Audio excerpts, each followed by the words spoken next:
por sí solo genere pocos efectos tóxicos en células de mamíferos y sea relativamente bien tolerada. Pero al ser convertida en el fluoracilo precisamente por esa enzima que tiene el hongo, surgen compuestos altamente tóxicos que quizás sea el que origine precisamente estos efectos secundarios importantes. La administración prolongada de flucitocina va a ocasionar supresión de médula ósea, alopecia, alteraciones de la función hepática, ¿no? Vamos a ver ligeros cambios en las transaminasas, sobre todo.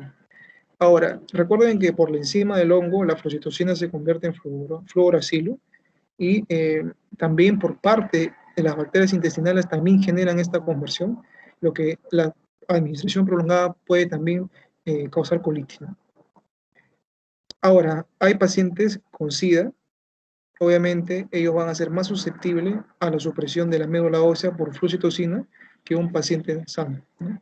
Y por eso que en estos pacientes con SIDA hay que medirles con gran minuciosidad y tolerancia a sus concentraciones en suero, ¿no? Luego vienen otro grupo de fármacos que son diferentes de los polinos, que son los azólicos. En los azólicos estamos hablando de dos tipos, los imidazoles y los triazoles. Dentro de los imidazoles están el cetoconazol, o también le llaman ketoconazol, el miconazol y el clotrimazol, que es de vía tópica. Y en los triazoles está el fluconazol, el voriconazol y el treconazol. Entonces, hay que recordar esto. Son fungestáticos, ¿no? Fungestáticos. Estos son los compuestos que les menciono, ¿no? Ahora, en el caso, por ejemplo, de los azólicos, lo que hacen es precisamente inhibir lo que es la formación del ergosterol. Ustedes saben que el ergosterol, perdón, es un componente importante de la pared fúngica, entonces lo que se hace es inhibir, y cosa que el anosterol no se convierte en ergosterol. Entonces, eso hacen los compuestos azólicos, ¿no? Algunas indicaciones que hay que hacer es que, por ejemplo, el ketoconazol es aplicado o se utiliza en candidosis mucocutánea, en dermatofitosis, en formas no meningias de la blastomicosis, ¿no? Todas las enfermedades que ustedes ven acá. Aquí les dejo, como estamos con el tiempo, aquí les dejo algunas enfermedades que nos va a servir, digamos, tener como referencia los diferentes azólicos. Efectos secundarios, por ejemplo, sobre todo a nivel sexual, la testosterona, se inhibe la síntesis de testosterona, puede ocasionar ginecomastia, la inhibición de cortisol en la glándula suprarrenal, por eso que se produce una insuficiencia suprarrenal, y por ello debido, ¿no? El cortisol disminuye, también hay una disminución de la libido, puede generar impotencia y irregularidades menstruales también. Hay otro fármaco que es la glisofulvina, que es un antibiótico oral, que deriva del género del penicilio, ¿no? Y se utiliza para combatir dermatofitosis y es necesario utilizarla por tiempo prolongado, ¿no? Es poca la absorción del fármaco y se concentra en el estrato córneo, ¿no? Sitio en que inhibe la proliferación de las hifas, ¿no? El estrato córneo, ¿no? Obviamente de la piel, ¿no? No ejerce efecto alguno en otros hongos. Entonces es, como se dice, exclusivo, ¿no?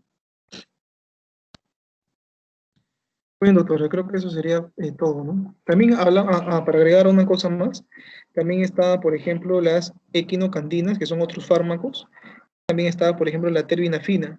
En el caso de las equinocandinas, lo que van a hacer es inhibir una enzima, que es la sintetasa de glucanos beta. Eso también lo describe el libro que les apunté. Y lo que hace es precisamente es inhibir a los glucanos, que también forman parte de la membrana celular del hongo. Y la terbinafina lo que hace es inhibir al escualeno para que no se sintetice precisamente los precursores que van a formar finalmente el ergosterol, ¿no? Esos serían entonces algunos de los principales antimicóticos dentro de la farmacoterapia antimicótica, ¿no?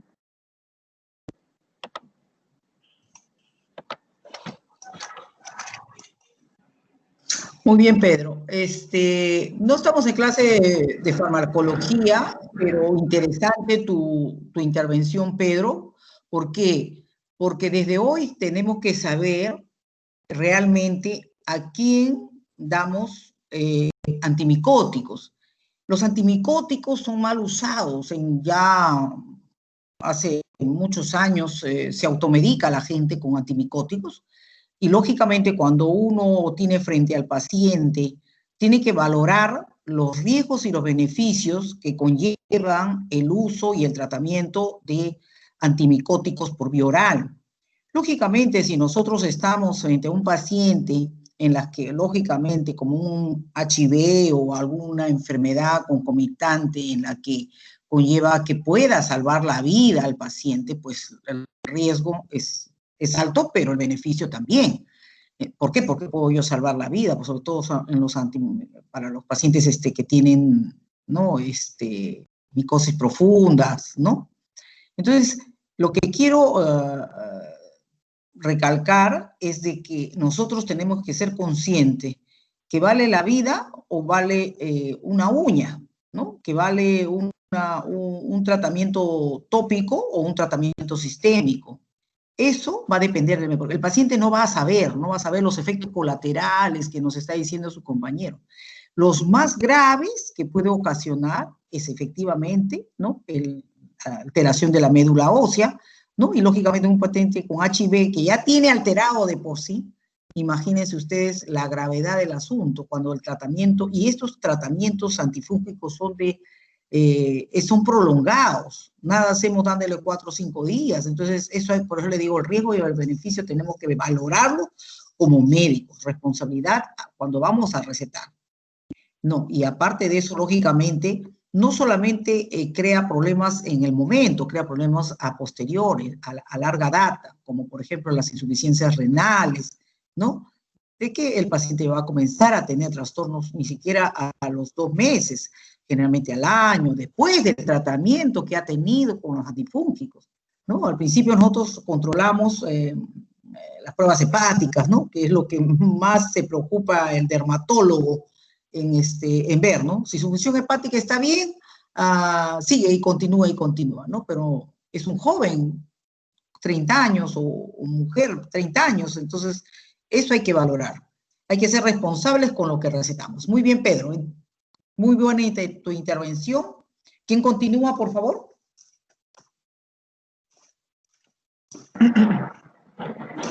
Vamos a ver. Continuaría, a ver, no sé si Katy ya está en la reunión. Katy, A ¿estás? ver. Disculpa. Punto 8. ¿Vale? Sí, Katy ya está. Sí, buenas tardes. Buenas tardes, Katy. Buenas tardes, doctora. Compañeros, buenas tardes.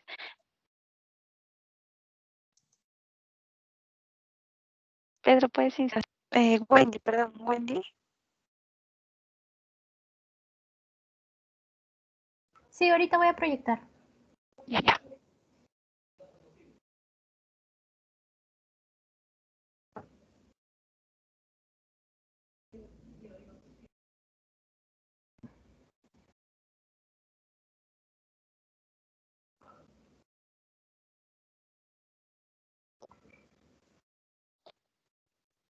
¿Se observa? No, a ver. Está un poco ¿Se lento. observa? Ahí está, ahora sí. Ahora sí, método ¿Aló? molecular. Está bien. Sí. Ajá. Ya. Ya, Katy, Este punto que puedes voy a empezar. tratar es métodos moleculares. Bien, sí. Estos métodos moleculares generalmente están basados en la detección, ¿no?, de ácidos nucleicos, de proteínas o antígenos de hongos. Son métodos que no son habituales en el estudio, ¿no?, de los hongos, al menos a nivel de lo que es MINSA, Ministerio de Salud o eSalud, no se practican a menudo, pero sí en entidades privadas como las clínicas, en el Instituto Nacional de Salud, sí se van a practicar estos métodos. Cuando se desea, por ejemplo, hacer un estudio de hongos de tipo molecular, se toma la muestra y se envía al Instituto Nacional de Salud. La siguiente, por favor.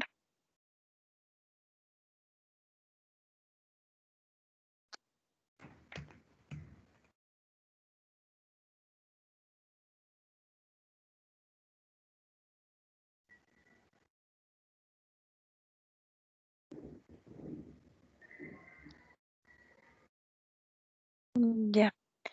¿Se ve? Aquí, sí, sí. La mayor parte de métodos basados en ADN van a usar el PCR, ¿no? La proteína, el PCR, ¿no? Se va a usar para amplificar secuencias específicas de hongos, de ADN ribosomal o también otros genes conservados. La siguiente.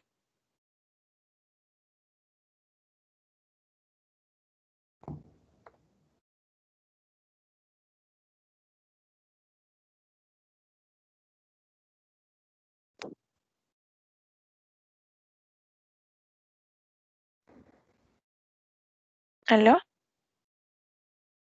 Ahí, yo no me moví. Ya, Tipo de sí. métodos moleculares. Sí, ahora sí, los tipos de métodos moleculares tenemos, según la identificación de ADN, en donde se van a usar instrumentos, también la identificación del ADN molecular propiamente dicho. En el primer tipo vamos a tener los reactivos químicos, los inmunoanálisis enzimáticos. También tenemos la prueba de hibridación in situ, ¿no? Fluorescente de péptido ácido nucleico.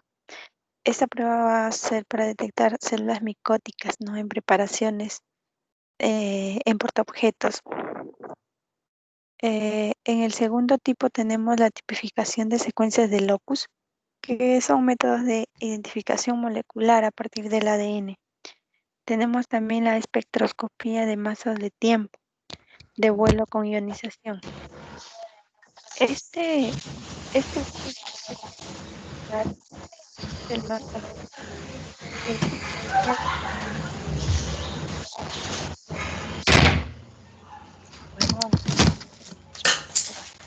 que conlleva la extracción de proteínas microbianas, que luego se envían a espectroscopía de masa. Bien, aquí los microorganismos que causan infección se identifican mediante comparación de sus tipos espectrales, ¿no? De proteínas. Una de las ventajas que nos va a otorgar este tipo de prueba es que es más exacta y rápida, ¿no? Y se va a basar en la identificación para Candida y Aspergillus.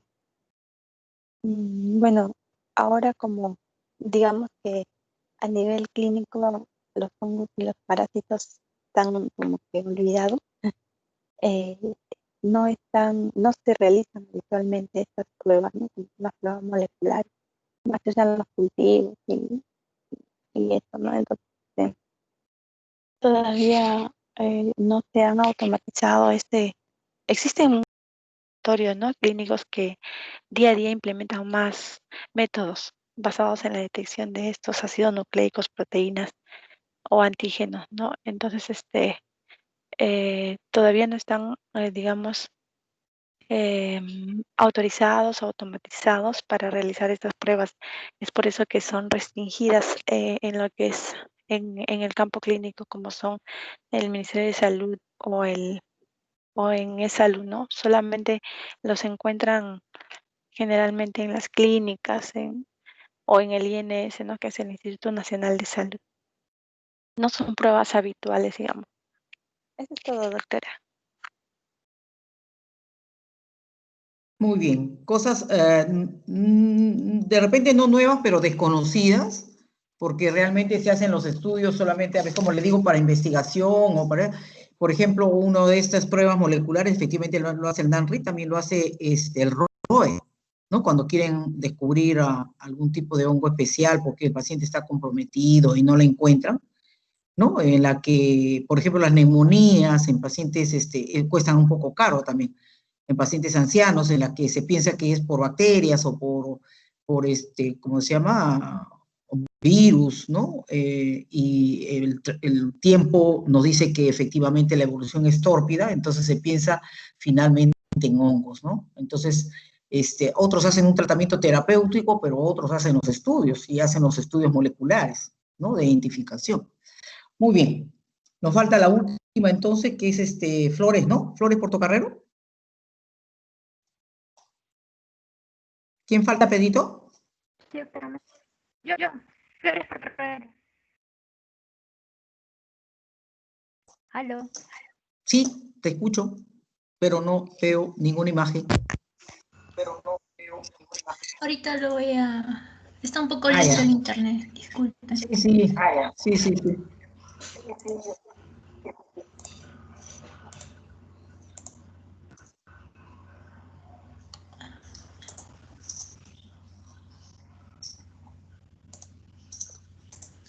¿Se observa? Todavía no. Hay que esperar. Ahí está bien. Perfecto. Ya. A mí me toca hablar de la parte introductoria, antimicóticos tópicos. Uy, se corrió. Ratito. Ya, antimicóticos tópicos. Para antimicóticos tópicos vamos a tener a la histatina, que es un antibiótico polieno que va a actuar de una manera fungicida. Esa es su función, en lo cual va a aislar los cultivos en especial de Extromyces en Norseu. Y se usa para combatir las candidiasis locales de la boca, como se puede observar acá, y también en las partes focales como vendría a ser la vagina. Suprime la candidiasis esofágica también, su clínica y la proliferación excesiva de candidiasis en el tubo digestivo. Es tóxico cuando se administra por vía parental y por mecanismo de acción, la anistatina actúa cuando se va a adherir a los esteroles de la membrana celular del hongo, lo cual va a alterar la permeabilidad de la membrana y esto va a hacer que pierda aminoácidos. ¿Y quiénes son estos aminoácidos que va a perder? Entre purinas y ciertos iones que van a ser partes del hongo. Otro antibiótico que tenemos que actúa de manera fungicida que tenemos es el crotimazol, como pueden observar acá. También es para lo que es tratamiento de candidiasis oral, dermatofitos, tiña y infecciones vaginales, ¿no? Por levaduras. Se usa para tratar lo que es la piel de atleta, la tiña scurris, y por mecanismo de acción, ¿qué es lo que va a hacer? Va a inhibir lo que es la división y el crecimiento de hongos grandes, porque estos son hongos grandes que al momento de observarlos en los medios de cultivo de lo que explicó mi compañera que era de Sarbabaut, en el caso de glucosa, con glucosa, se puede observar los extractos del hongo, por ejemplo, del pie, que se hace como un pequeño, una pequeña excavación con una pinza, y lo cual se lo coloca en el cultivo, en la parte superficial, ¿no? Que más adelante lo vamos a explicar en la primera exposición de micosis. Va a haber, y por inhibición, que por mecanismo de acción también vamos a ver que va a alterar la permeabilidad de la pared celular fúngica y va a inhibir lo que es la actividad de las enzimas dentro de la célula, obviamente del hongo. Y va a tener una mínima concentración de crotimizol a causa fugas compuestos de fósforos intracelulares hacia el medio ambiente. Y va a causar una descomposición de ácidos nucleicos celulares y va a haber una aceleración en la salida de potasio. Por miconazol, también es un derivado de imidazólico, es un antifúngico y va a ser insoluble a lo que es el agua y soluble en disolventes orgánicos, como se puede observar acá también en el pie de atleta. Su absorción va a ser vía oral o tópica. Su vía tópica es muy pobre. Por vía intravenosa va a ser su aplicación y, o sea, la más frecuente, y se une a las proteínas plasmáticas del 90%. La vida media de este antibiótico son de 20 a 24 horas y su metabolismo va a ser a nivel hepático y va a eliminar en mayor parte a través de las heces, la orina, en forma de metabolitos, ¿no? Es inactivo por mecanismo de acción, va a bloquear los síntesis de ergosterol por interacción con el complejo enzimático citocromo de la P450, que es la menos selectiva, hablando de lo que es respecto al hongo. O sea, bloquea su síntesis de ergosterol y es un antifúngico sistémico que puede provocar efectos secundarios. En derivados de lo que se utiliza por miconazol, tenemos al ketoconazol o al itraconazol. En otros ansiolíticos que vamos a ver son de amplio espectro de actividad. Reacciona con aplicación de cremas, polvos, en entidades como entidades que se van a ver en el cuerpo, como son las tiñas de los pies o en el cuerpo, ¿no? En la parte del ingle vamos a ver lo que es las versicolores y la candidiosis cutánea. También vamos a ver las candidiosis vulvovaginales, que se puede tratar con óvulos de cremas, con óvulos o con cremas vaginales, como se puede observar acá. Y eso sería todo, doctora.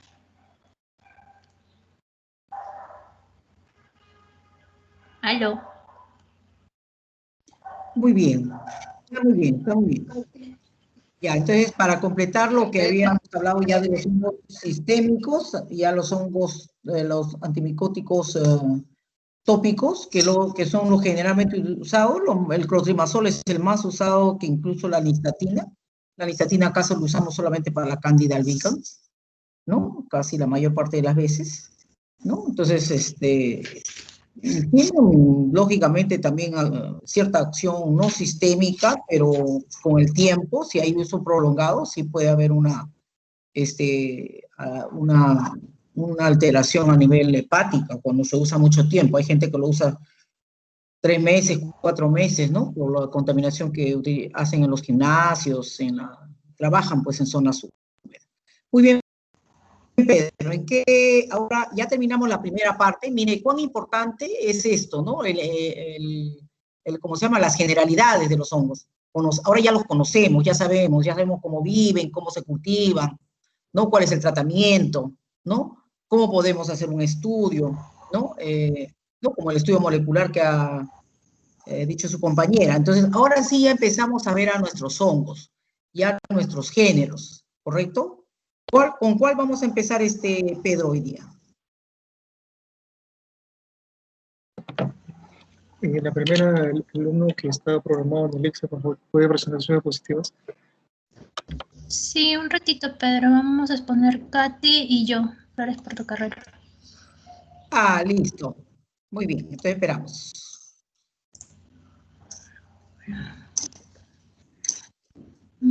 Está.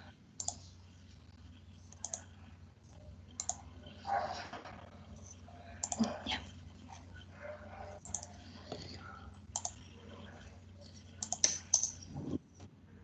No, esto no es.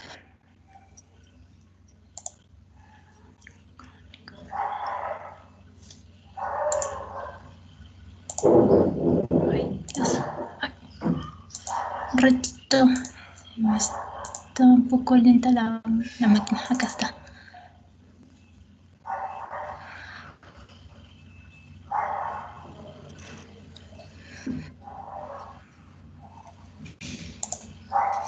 Ya, Katy, puedes empezar. Aló, sí, buenas, ¿me escuchan? Dermatofitos, perfecto, sí, sí les estoy escuchando. Gracias. Ya, sí, es uno de los primeros.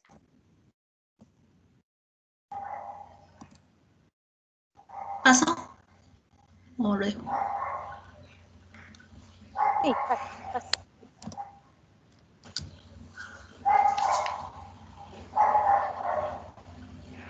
Los dermatofitos vienen a ser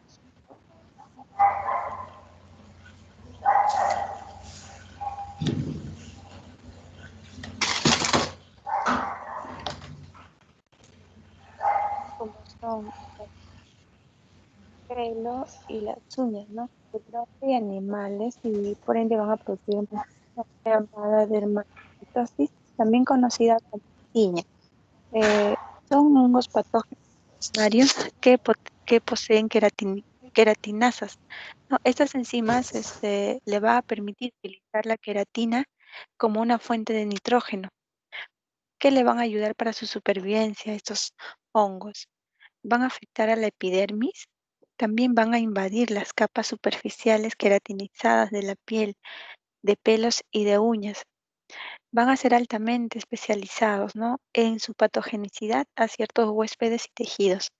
En cuanto a las manifestaciones clínicas, van a ser muy variables, ¿no? Desde síntomas muy leves hasta lesiones supuradas e inflamatorias intensas. Siguiente, por favor.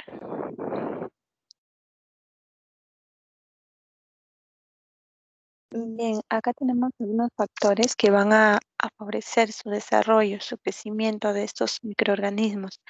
Una de ellas es la humedad, también tenemos el calor, por ser unos microorganismos, bueno, la diabetes, como son microorganismos, ¿cómo se llama? Oportunistas, van a atacar a los pacientes inmunosuprimidos, ¿no? En este caso, a los diabéticos. También se van a desarrollar cuando una persona va a usar calzado cerrado, ¿no? Esto le va a producir humedad. Cuando hay mala higiene en los pies o quedan mal secados, ¿no? Los mismos. También cuando va a haber mala higiene o mal lavado del cabello. El uso de fijadores también el cabello va a conducir van a favorecer su desarrollo. En la clasificación tenemos que se clasifican en tres grupos, ¿no? Que son los microsporum, el tricofitón y el epidermofitos. Siguiente.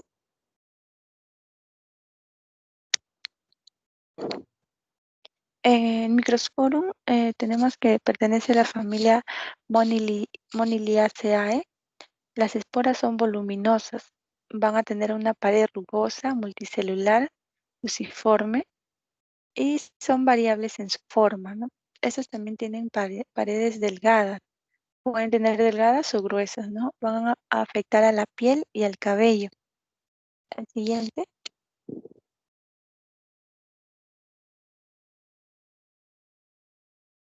Las especies de este Microsporum, tenemos ahí algunas especies. Las más importantes es el Microsporum audouni, que va a causar la tinea capitis, ¿no? Que es la más común, y sobre todo en los niños. Tenemos el Microsporum canis, que va a causar infecciones de piel, también de cuero cabelludo. Puede también invadir las uñas, puede causar lesiones en las personas que son inmunocomprometidas, ¿no? Entre otros como son el Microsporum gallinae, el Gypsum equinum. El siguiente, por favor.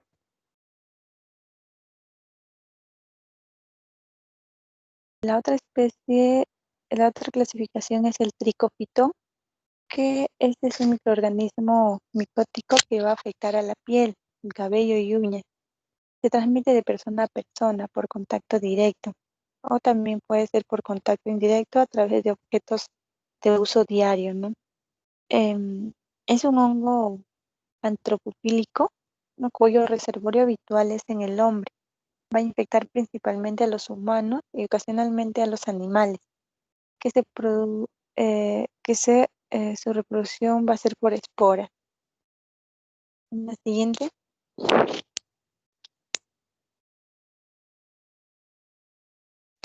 Las características morfológicas tenemos que es un género que se va a caracterizar por el hecho de que van a desarrollar micro y macroconidios de paredes lisas.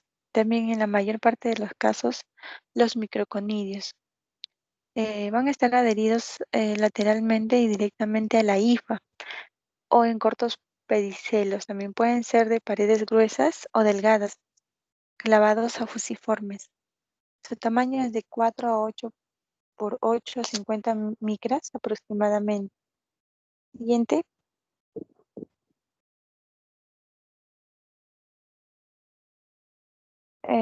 Las especies del tricofitón son el tricofitón rubrum, el tricofitón mentagrophytes y el tricofitón rubrum. Y los epidermofitos, vamos a tener que son hongos filamentosos que afectan a la epidermis y anejos cutáneos. La principal característica de estos hongos es que van a invadir las capas superficiales queratinizadas, ¿no? De la piel, pelos y uñas. Algunos atacan la queratina, allá donde esté en la naturaleza, otros son altamente especializados. Y por tanto van a restringir su patogenicidad a ciertos huéspedes y tejidos. Siguiente.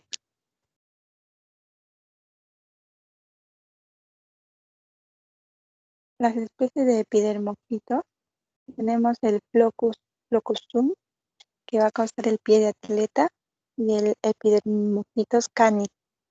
No tenemos acá este cuadrito donde nos señala las especies del antropofílico, los zoofílicos, los geofílicos. Ahí tenemos los antropofílicos que son adaptados al parasitismo del hombre, los zoofílicos que son adaptados al parasitismo de animales, y los geofílicos, la tierra es el sustrato básico para su reproducción, ¿no? Y ahí tenemos algunos, ¿no? Como son el rubrum, y los zoofílicos tenemos, uno de ellos es el canis, en geofílicos tenemos el Physeum, entre otros. Siguiente.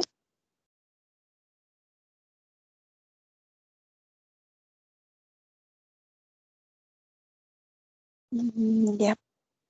En las patologías tenemos que van a causar las siguientes patologías. Una de ellas es el herpes circinado, el querion, la alergias asociadas a hongos y la dermatofitosis o tiña. Bueno, vamos a describir cada una de ellas. La siguiente. El herpes circinado, bien, es una dermatocitosis inflamatoria de la piel de origen micótico. Esta se va a caracterizar por una lesión firme, no de contorno redondeado, bien definido va a ser y activo. Y va a ser más o menos pruriginoso, no va a producir prurito, picazón. Se observan también en todas las edades y en todas las partes del cuerpo, como unas pústulas, tipos y vesículas, y posteriormente costras, excepto en los pliegues. En los pliegues no se va a formar este tipo de lesiones. Es también conocida como tinea corporis. La siguiente, por favor. El querion son placas redondeadas, bien circunscritas, que se elevan medio centímetro, ¿no? Sobre la piel que las rodea. Se van a hacer la superficie de color, es de superficie de color rojo vivo. A veces van a estar compuestas de costras melicéricas, ¿no? Con supuración folicular o perifolicular. Las lesiones pueden tener un tamaño de 4 a 6 centímetros de diámetro. En el cuero cabelludo se va a presentar aislado, pero en la barba existen siempre varias lesiones de diversos tamaños, llamados psicosis. Es poco doloroso. Estas lesiones van a presentar poco dolor, pero no hay afectación del estado general. Generalmente son leves, ¿no? El estudio de la pus y de los pelos enfermos por examen directo nunca es positivo. Sin embargo, el cultivo en medio saburao es positivo, va a resultar positivo. Ya el crimen de la piel, la piña es el granuloma tricofílico, ¿no? O perifolicular. Siguiente, por favor.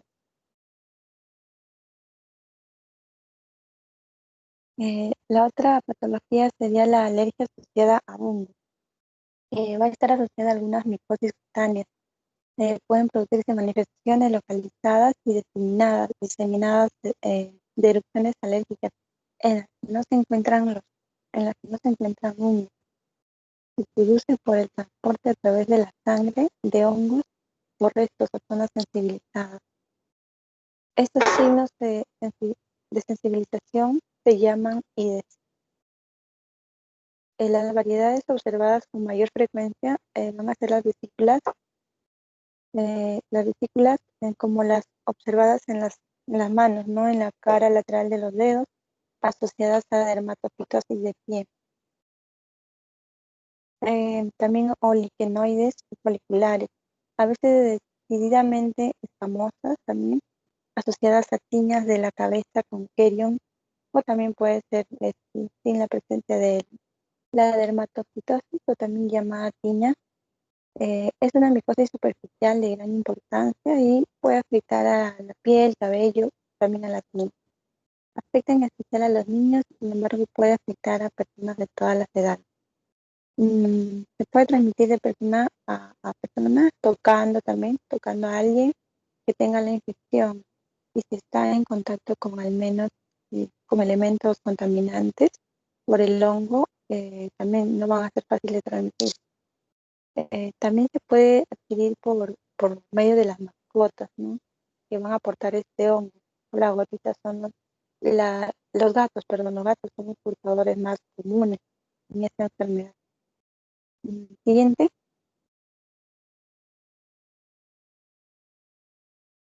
Bien, este es un cuadro que describe, ¿no?, los diferentes tipos de tiña, los diferentes tipos de tiña y las lesiones que va a causar. Siguiente.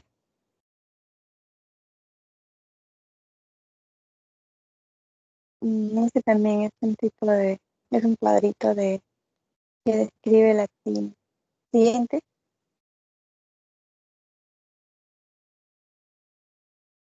Eso sería todo. Gracias.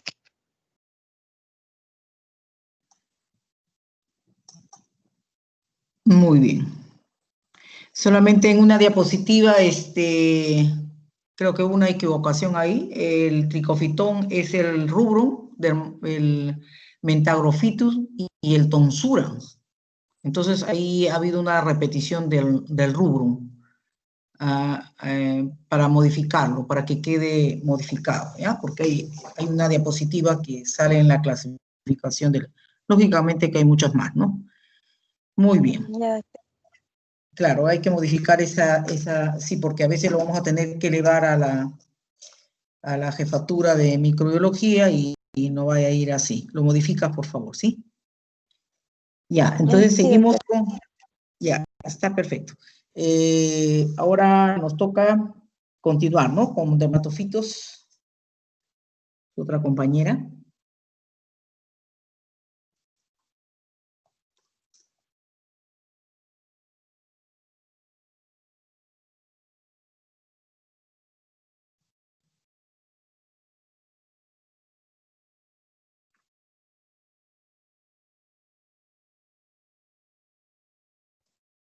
¿Pedrito?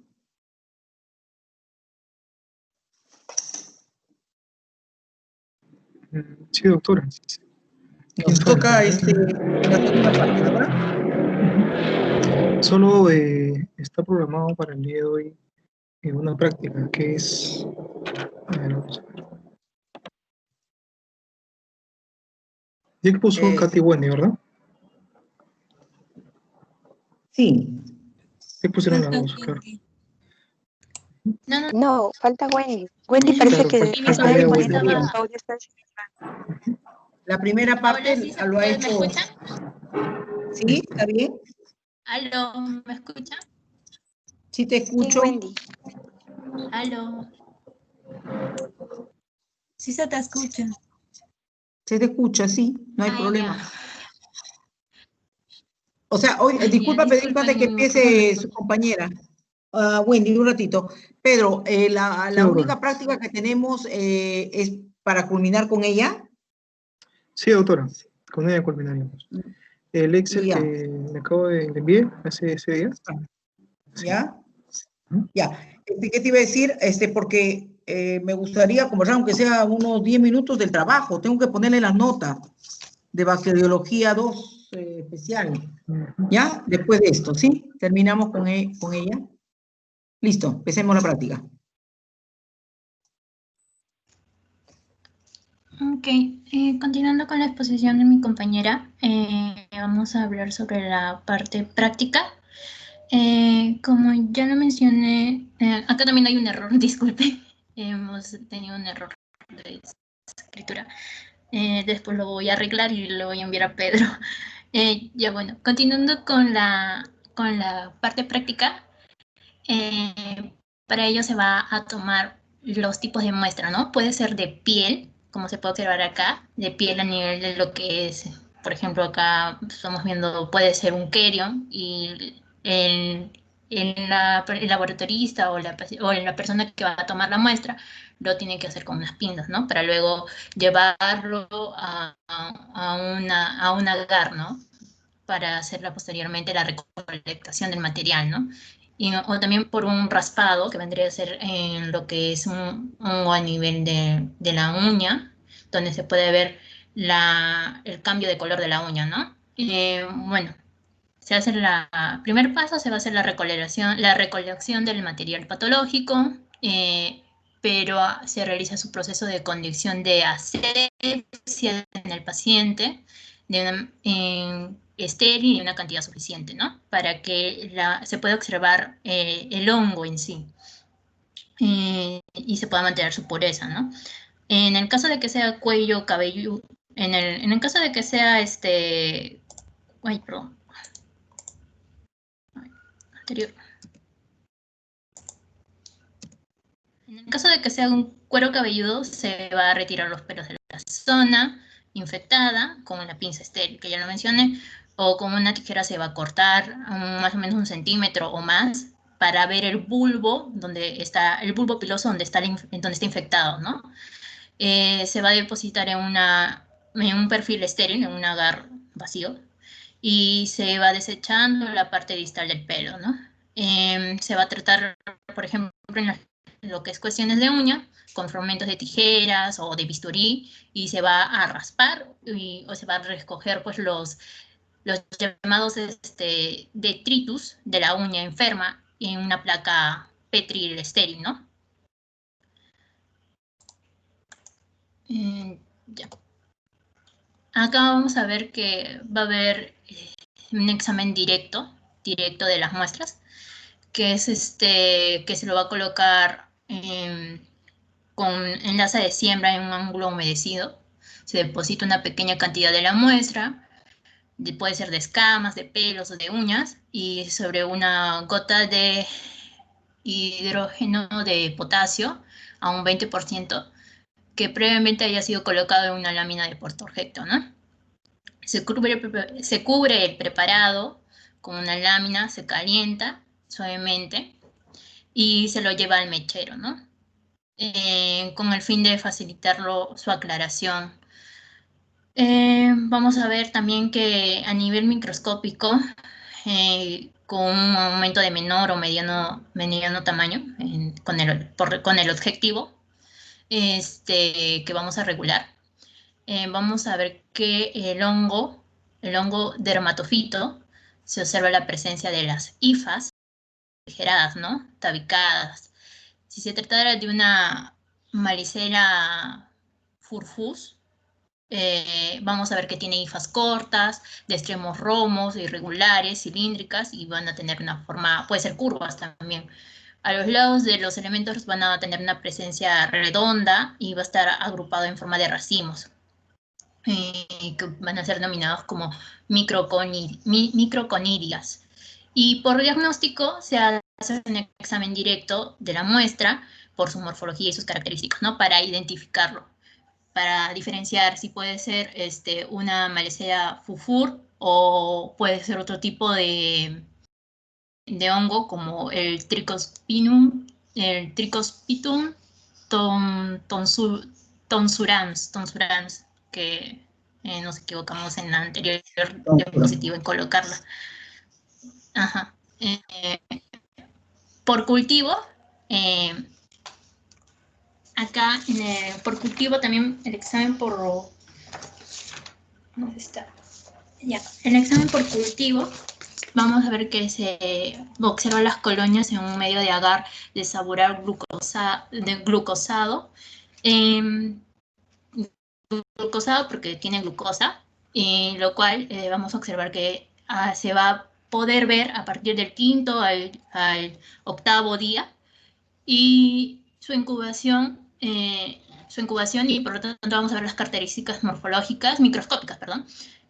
Vamos a ver la pigmentación, como se puede observar acá, el aspecto de las colonias, si forman esporas o modificaciones de los filamentos. También a nivel microscópico podemos ver los fragmentos de las colonias, lo cual vamos a depositar una gota de colorante azul de lactosfenol en la lámina de protoobjeto, lo cual va a ser cubierto por un cubreobjeto o laminilla, y vamos a observarlo con un mayor aumento regulando el objeto, ¿no? El objeto que puede ser de 10 o 40 de aumento, ¿no? en estudios microscópicos se puede observar también los microcultivos. En cuestión del agar de Saburao, como ya lo mencionó mi compañera en la parte de Stroxa, yo voy a hacer una mención de la parte del glucosado. Bueno, sirve para aislamiento de hongos, para su identificación y la conservación de estos. Usualmente se hace por estrías directas en la superficie del agar y es un medio de cultivo, puede ser deshidratado y preparado también. Puede contener antibióticos, como no pueden contener antibióticos, en este caso van a ser selectivos, y si no contienen antibióticos, pues solamente sirven para la identificación y aislamiento y conservación de los hongos, ¿no? Va a identificar levaduras, y es un agente solidificante también. Identifica lo que son hongos patógenos o no patógenos, en el caso que vendrían los saporfitos, y está compuesto por polipectonas, glucosas, agar, también contiene el clorafenicol, y su pH va a ser entre 5,6 o 5,6 o 6,6 a una temperatura de 25 centígrados. Es ácido, por lo cual va a impedir el crecimiento de las bacterias, pero va a enriquecer lo que es el crecimiento de los hongos. Bueno, en el caso de que yo tuviera un preparado de uña o una muestra de uña o de una escamación de piel, como una costra, y es dura, la tengo que colocar en la parte de la superficie del centro del agar de manera superficial, pero haciendo un poco de fuerza, porque como la muestra es gruesa y es más grande de lo normal, como es sólida, para poder observarla se lo tiene que presionar un poco. O sea, no haciendo tanta fuerza, pero o sea, sí presionando un poco en la superficie.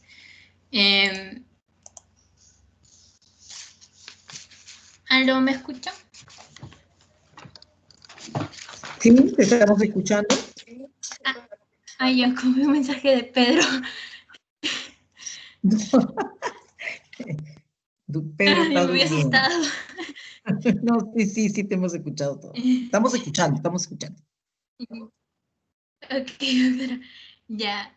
Y bueno, podemos observar en la muestra estos tipos de bacterias, ¿no? Que ya no mencionó mi compañera y también pero las mencionó, yo las voy a describir, ¿no? Bueno, en el Trichosporum tonsuran, acá vamos a ver, ese es el agar de Saburao con glucosa. Vamos a ver que en el Trichosporum tonsuram se va a desarrollar en forma de colonias membranosas, va a tener una forma de cerebro fibroformes, que quiere decir que va a tener la forma como cerebelosa, en la parte, no sé si se acuerdan de anatomía, en la forma de una mariposita. Bueno, es más o menos así. No sé si me llegan a entender. En la parte de anatomía, bueno, tenemos en la parte de cuando se parte la médula, se hace un corte, se ve con una forma de una mariposa. Y entonces ahí vamos a ver su asta anterior y posterior. Ya, esa gráfica, ese mismo modelo, esa misma forma esa misma sección tiene la colonia Trichosporum tonsuram. Si tuviera un lapicito. ¿Dónde estás? Me entero. Ya.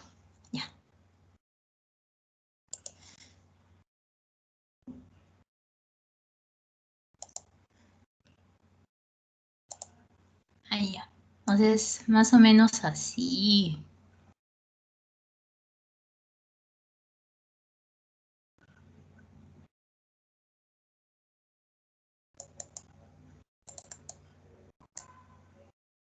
Es más o menos así.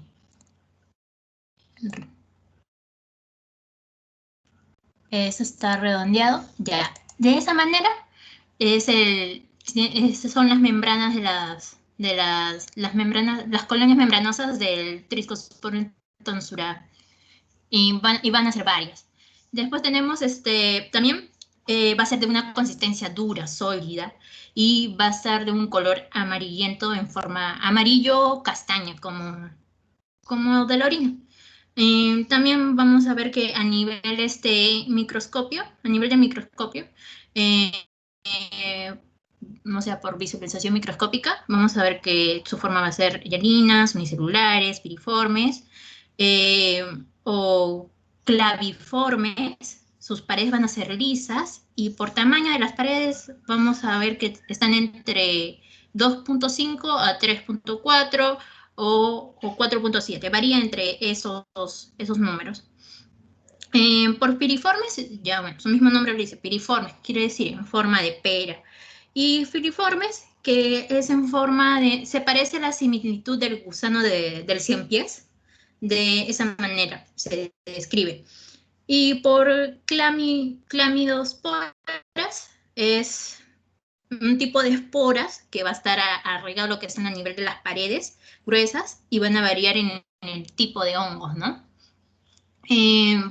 Estos se desarrollan en condiciones desfavorables, en estaciones secas y cálidas, y sus hifas es en forma de una raqueta. Pueden desarrollarse macrónidas, macronidídeas. Y la otra especie, que vendría a ser las Trichospidum metagropites, son colonias blanquecinas. ¿Cómo se puede observar? El Mentagrofites. Son colonias blanquecinas. ¿Cómo, doctora, dijo? Mentagrofites. Aló. Mentagrofites.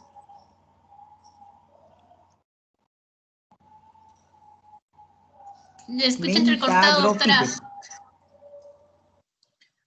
Bueno, de repente es el internet. Ajá. ¿Me escuchas ahí? Mentagrofites. Sí. Y el otro sí, es eso, metagrofites. Ya la escucho bien. Ya. Son colonias blanquecinas. El Trichospitums rubums. Ya, bueno. El Trichosporium mentagropites es colonias blanquecinas, purulentas, como se pueden observar acá. Van a ser un poco elevadas, con un conjunto de hifas. Va a tener una forma vegetativa del hongo, o sea, va a ser un poco notorio porque va a tener una elevación. Va a tener también una producción pigmentosa amarillenta. Se produce en el reverso, o sea, cuando yo volteo el agar, voy a tener esta coloración. Eso es a nivel lo que es macroscópico, lo que yo puedo observar. Pero a nivel microscópico, lo que yo observo en las hifas van a ser sectadas, caracterizadas por tabiques o paredes cruzadas. ¿Y qué quiere decir? Que van a estar segmentadas, ¿no? Van a estar segmentadas y vamos a encontrar ahí células distintas. Y por Trichospidum rubrum, ya, Trichospidum rubrum son colonias de micelios aéreos. También van a tener el color blanco, un espectro elevado como forma de algodonoso. Al reverso del hongo vamos a encontrar una coloración roja, púrpura, como se observa acá. Y ese es a nivel macro. Y a nivel microscópico vamos a ver que tienen hifas sectadas, un aumento de microcónidas. Vamos a encontrar microcónidas sensibles y piriformes. Vamos a encontrar cuerpos nodulares, clanidosporas. Y por Microsporum gipseum, van a tener colonias filamentosas, elevadas, purulentas también. Y los tabiques van a ser transversales, van a estar constituidos de 4 a 6 células de las paredes, en la pared delgada, porque va a tener una pared delgada en la superficie lisa. Va a estar agrupados en racimos, como se puede observar por acá. Y va a ser agrupado en racimos. Y el Microsporum canis, bueno, va a ser un micelio velloso, color blanquecino, tiene una poca elevación. Su pigmento va a ser amarillento o naranja al reverso de la colonia, o sea, también va a ser algo similar como el Trucosporum, si no me equivoco, tonsuran. Y por observación microscópica vamos a tener que va a tener unas macrocónidas o fusiformes o elipsoides. Vamos a tener 8 tabicaciones, o sea, también va a ser segmentadas, como portadas. Y a nivel, o sea, a eso se va a ver, a nivel de la superficie vamos a ver granulaciones, como se observa acá. Y el último, que es el Epidermus pitus. Vamos a ver que tiene un aspecto purulento, color amarillo azufre, con pliegues que se forman en el centro de la colonia. Es un hongo que va a presentar clamidósporas, carecen de microcónidas, y en el centro vamos a observar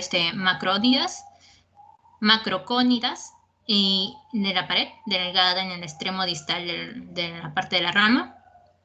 Y va a ser una implementación angosta de 3 a 4 tabiques de transversales que se centran y se van a aislar en racimos. O sea, van a estar en racimos pequeñitos. Y en el agar desaborado van a estar estos hongos colocados de manera o sea, cultivados de forma de estría directa en la parte de la superficie, como ya no mencioné. Por casos clínicos, los clínicos, que ya vamos a observar acá. En el primer caso clínico tenemos un paciente con lesiones descamativas, eritomatosas, puriginosas, localizadas en la región inguilocular, en forma bilateral, con 2 años de evolución. Lo que se va a realizar va a ser un tipo de una toma de muestra de escamas de la región inguinocular. Y por diagnóstico vamos a tener que salió que es una dermatomiscosis. Por tratamiento se le va a dar a un antifúngico que es localizado, o sea, a nivel local. Y que eso va a inhibir el hongo, ¿no? Ya, más adelante les voy a decir cuál es el antifúngico que se va a utilizar, porque ese antifúngico se utiliza para los 3 casos. Caso 2, tenemos a un paciente que presenta las uñas, lo que ya lo mencioné, cambio de coloración de las uñas, el pérdida del brillo de la uña, se coloca con una forma de plaqueta amarillenta encima de la uña, estrías transversales, lo cual se ve estrías transversales en la uña de los dedos del pulgar anular de la mano derecha. En este caso no encontré de la mano derecha, pero encontré del pie, pero lo puse por las características para que lo puedan observar. El cual ya lleva 8 meses de evolución y está acompañado por un gran componente inflamatorio periunguinal, o sea que está por la parte de la mano, vamos a ver que está inflamado, está como que se está pelando, digamos así, rojo y pelándose a poquito. Lo cual vamos a ver este tipo de muestra, fermento de uñas, o sea, va a ser como un raspado, con un bisturí bueno, en este caso con un bisturí, ¿no? Para poder hacer llevarlo a lo que es el portorjeto o el peridiagar estéril, ¿no? Por diagnóstico presentativo tendemos al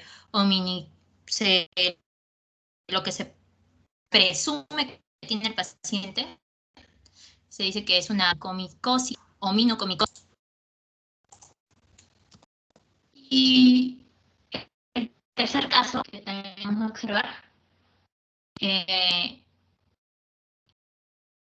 vamos a ver que este paciente tiene numerosas plaquetas pequeñas, hipocromáticas, en formas redondeadas, pocos escamativas con puritos discretos localizados en el tronco anterior, o sea, en la parte del cuello, con ya, como se puede observar en esta imagen, que aborda toda del pecho, parte del cuello.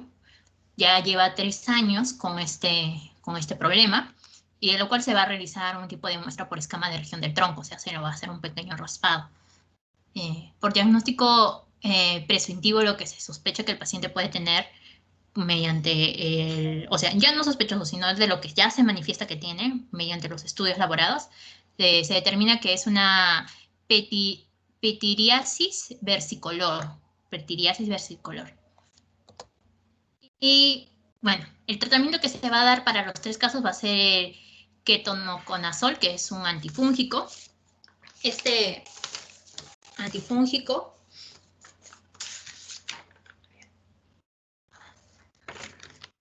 un ratito.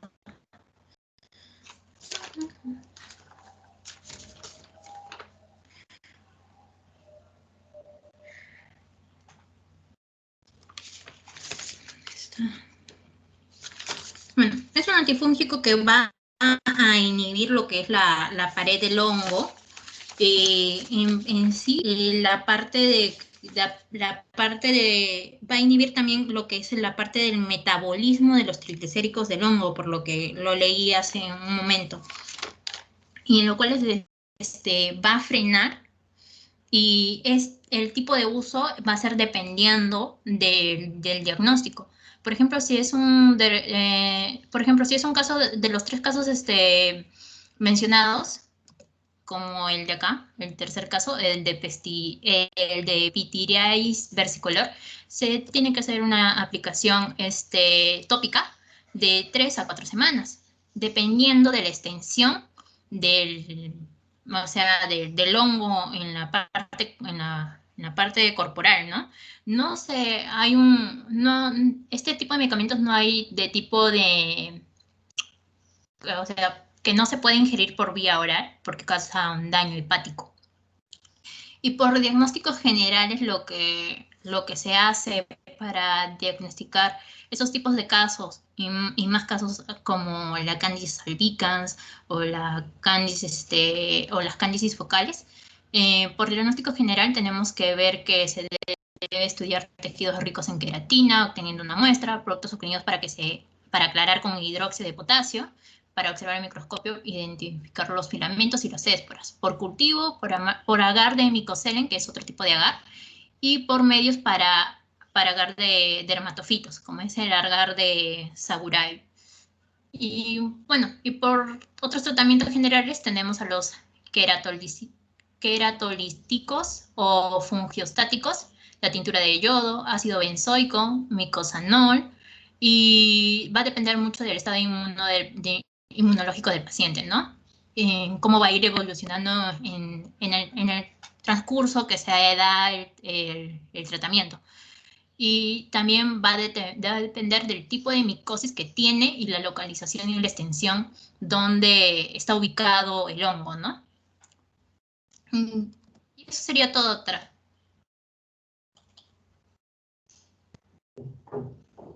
¿Aló?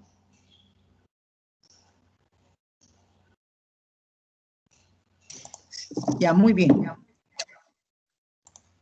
Hay una parte que es lo que es la descripción, que es onicomicosis. Hay que corregirlo también esa parte.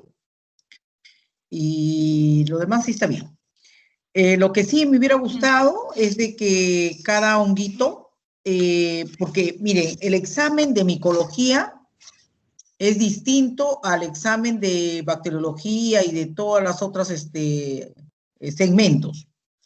Es como un microscopio que les van a presentar a la hora del examen. Les van a enfocar una lámina, por ejemplo, ¿no? Tricofitón, ¿no? Una lámina, y ustedes van a poner ahí tricofitón rubrum, etcétera, ¿no? Entonces, queda pendiente de las 2 alumnas que han hecho la exposición, de Catherine y de Wendy, hacer una lámina exclusivamente del hongo, ¿no? Y ver sus estructuras. Sí, lo has descrito bien, no que lo hayas descrito mal, no, definitivamente lo has hecho muy bien, has ampliado muy bien, has presentado buenos casos, tu primera compañera también, ¿no? Pero lo que se necesita acá en micología es identificar eso, porque les van a presentar eso. Entonces nosotros tenemos que conocerlo, todos tienen que conocer al hongo, ¿no? Entonces, un epidermofitón lo colocan, solamente el epidermofitón y describir qué partes tiene, es de la microconidia, entonces conidióforos, es de las cifas vegetativas, ¿no? Y eso es lo que queda al pendiente, ¿correcto? Para la próxima clase, por favor, eso, y para las siguientes clases de sus otros compañeros, el que hace la parte práctica, aparte de lo que es la parte teórica, como lo ha dicho su compañera, ¿no? Muy bien, que cómo se toma la muestra, cómo se lleva y cómo se ve la imagen del cultivo también, porque también nos van a mostrar cultivos, eso también es otra cosa, porque normalmente nos muestran la lámina y nos muestran el cultivo. Cuando nosotros hacemos la práctica presencial de hongos, nos ponen primero 20 láminas y después otras 20 láminas, después otras 20 láminas y van pasando en grupos para que todos identifiquen a los hongos. Y el examen es algo parecido, identificación de los hongos. Bueno, hasta lo que nos ha dicho la doctora Vite. Entonces nosotros tenemos que estar bien seguros cómo tiene la estructura del epidermofitón, cómo tiene el tricofitón y cómo tiene el microsporum, ¿no? Igualito va a pasar con el aspergillus, fumigatus, o el penicillium, ¿no? El actinomyces, todo tiene que ser en la parte final las estructuras que contiene el hongo. Eso como compromiso para ustedes, porque eso les va a servir a ustedes para poder les tomen el examen práctico. Generalmente le van a tomar el examen práctico de 40 láminas, o sea, se imaginan que si ustedes ahorita mismo no saben cómo tiene la estructura, sí la podemos describir, ¿no? Tiene macroconidia, tiene esto, tiene el otro, pero no, tenemos que verlo. Decir, no, este es un tanto así, el examen va a estar basado en eso, el examen práctico conmigo también, para que ustedes ya vayan preparados para el examen práctico general, ¿correcto? Eso es lo que, porque ya la parte teórica ya lo estamos viendo, lo estamos haciendo, estamos viendo la clasificación, cómo está, a qué clase de hongo pertenece, perfecto, todo eso está muy bien, pero lo que sí se necesita es la otra parte. ¿Está bien? ¿Está bien, Catherine y Wendy? Perfecto, entonces quedamos con ese compromiso. Presentamos las características histopatológicas de cada honguito con sus partes designadas. Así es, ¿correcto? Y cuando les tomemos el examen práctico, eso es lo que me tienen que presentar. El hongo se encuentra localizado acá, ya lo hemos visto, incluso la clínica que producen, ¿no? No sé qué cosa los hongos les tengo miedo. ¿No? Las lesiones que puede producir, mírenme, lesión que produce, dónde produce, cómo es el tipo de hongo, qué partes tiene ese hongo, ¿no? Y bueno, de repente parte un poquito de su clasificación. Más otra cosa no va a ser el examen, ¿correcto? Para tener ya en mente qué es lo que tenemos que ver, ¿ok? Muy bien, chicas, han hecho muy buena exposición, las felicito a las dos. Pedrito, me gustaría hablar un poquito del trabajo. ¿En qué estamos en el trabajo? Tengo que ponerles nota. ¿Cómo hacemos, Pedro? Sí, doctora, mi compañera Katy, durante todas estas 2 semanas que han transcurrido, nos ha sido complicado el acceso a la información esta vez. Por eso que Katy tiene más detalle qué es lo que vamos a explicar, lo recopilado, mejor dicho. Katy. Sí. Doctora, ¿me escuchan? Sí, dime, Catherine. Doctora, en un inicio se había pensado solo hacer los casos registrados de este año, del 2020, ¿no? A partir que empezó la pandemia, ¿no? Que más o menos a quincena de marzo. Pero después, conversándolo con usted, nos sugirió que sea algo comparativo entre el año 2020 y los casos registrados en el 2019. Para ello, Ujú. hemos recurrido al área de estadística y ya felizmente nos han proporcionado lo que es la información de los 2 años, en el 2019 y del 2020. Ah, Son perfecto. los casos comprendidos desde marzo del año 2019 hasta septiembre del año 2019. Y también igual, de marzo del 2020 hasta septiembre del 2020. Sería el estudio basado en esos 6 meses de ambos años. Ya, Entonces ya perfecto. Yo tenemos, creo que sí. Es ya comparativo y tenemos, aparte estacional, ¿no? Está bien. sí, entonces ya tenemos eso que más nos interesaba para ver cuántos casos hay en cada año. Y hemos encontrado que en el año 2020 se han registrado 120 casos y en el año 2019 132. Entonces, de ahí vamos a sacar los criterios de inclusión y coordinando con Ujú. los chicos, los criterios de inclusión van a ser todos los recién nacidos de madres que han presentado su examen de orina patológico. Y lo otro sería todos los recién nacidos eh, en el Hospital Nacional Hipólito Unanue, ¿no? Comprendidos en el periodo de marzo a septiembre de ambos Ya. años, 2020. El criterio de exclusión sería aquellos bebés que no nacieron en el Hospital Nacional Hipólito Unanue, que tal vez llegaron por emergencia, ¿no? Y que les diagnosticaron ahí en el hospital sepsis neonatal, pero que ellos no van a estar incluidos en nuestro estudio.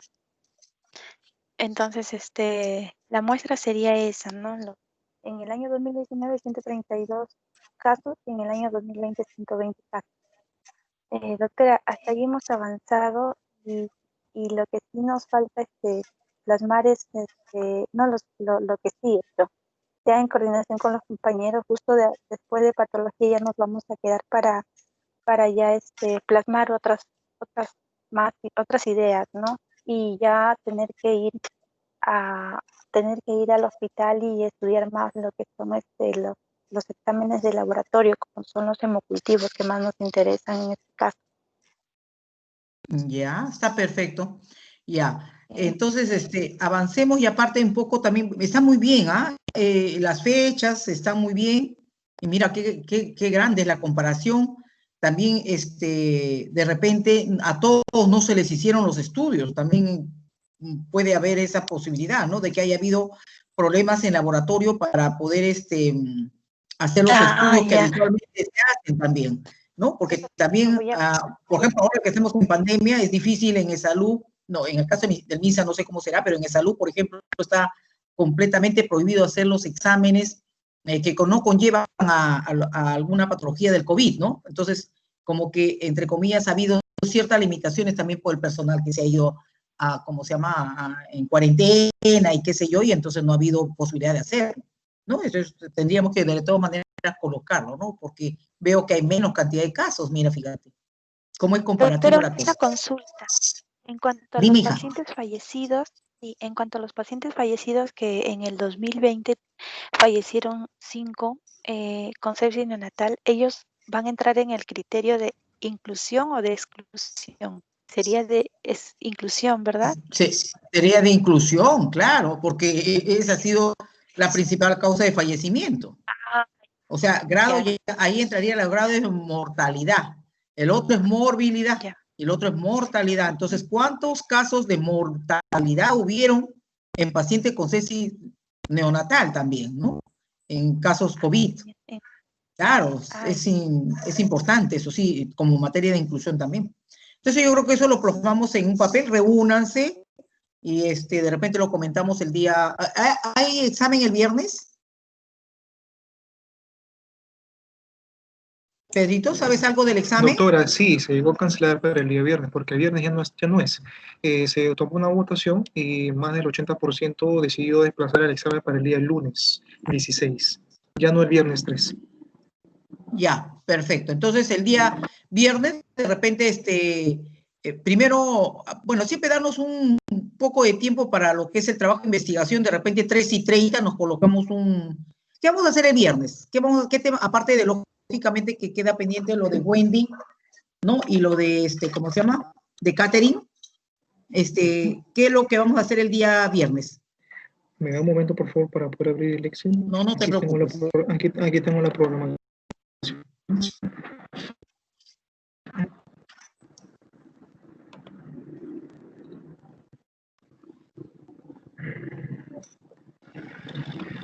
Un momento.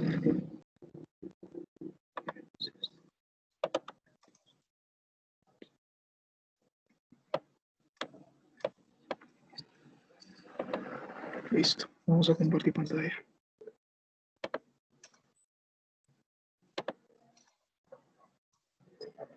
Voy a compartir pantalla.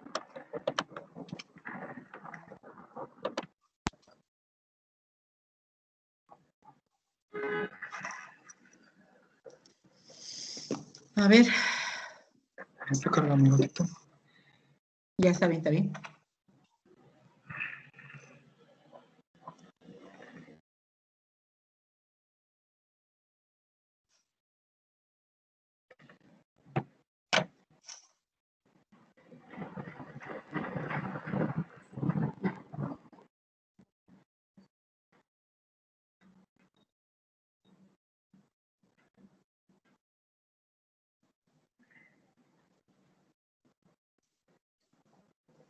Selección.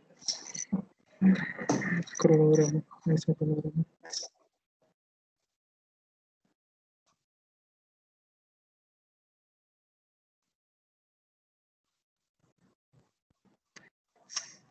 Selección. Bueno, aquí lo tengo en mi mano. Lo tengo aquí en imagen.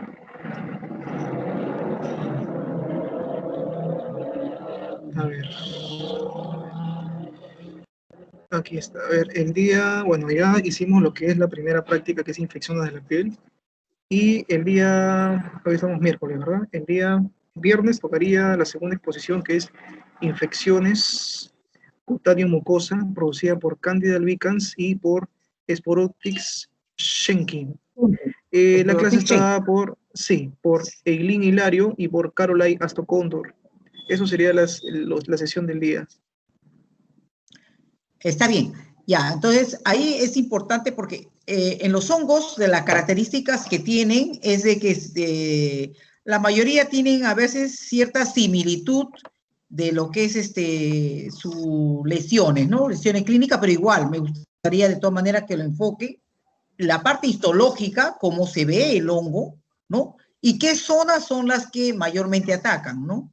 Para ver esto. La cándida es muy amplia, ¿no? Porque la cándida es un oportunista, ¿no? Pero cómo se ve, ¿no? La parte de la levadura y todas esas cosas. Está bien. Como no es tan grande, porque el Sporotin schenki y cándida realmente es más o menos, nos da tiempo para hacer un poquito del trabajo de investigación. ¿Ya? Entonces, el viernes nos encontramos. Son 2 minutos para las 4, les dejo para que puedan entrar a patología. ¿Está bien? Ah, espérense, todavía no se vayan, no he tomado lista, un momentito. Un ratito, no se vayan todavía, voy a tomar lista. Ya, descargué. Listo. Muy bien, chicos, cuídense. Un abrazo a todos, nos vemos el viernes. Sí, doctora, gracias. Hasta luego, chicos. Hasta luego. Chao, Cristina. Hola, doctora. Muchas gracias. Chao, Pedrito, chao.